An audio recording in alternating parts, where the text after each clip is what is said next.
Na, tikriausiai nelabai išeitų kažką įdėti vidų pradžių neišėmus tų vidurių. Taip atrodo jo vidus. Mini ličio elementas. Galim pažiūrėti, ar veikia. Nu, veikia. Ir va, netgi toks visiškai mažiukas motoriukas, neturintis jokio pritvirtinimo, gali iki kraujo prakalt odą. Tai labai atsargiai reikia su tais motoriukais. Nu nieko, manau, kol sudėsiu visą detalės, užgis šitas visas reikalas. Vidų reikia pagrindinai išskaptuoti ir vietos daugiau padaryti šitam elementui. Daugiau mažiau va tai atrodo įdėta batarkė. Čia labai mažai vietos yra. Truputį sudėtingiau negu galvoju iš pirmo žvilgsnio. Na, o galtinis variantas šito lėktuvėlio, blema, belia kaip jis atrodė mažas tos detalės, bet kai visos susidėjo, tai žiauriai daug čia gavosi.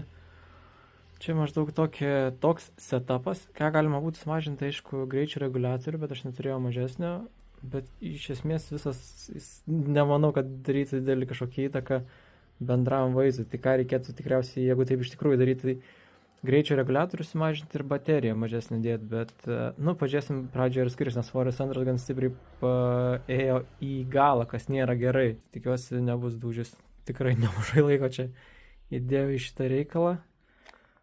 Bet, manau, kad paskirės varikliukas galingas turėtų ištraukti.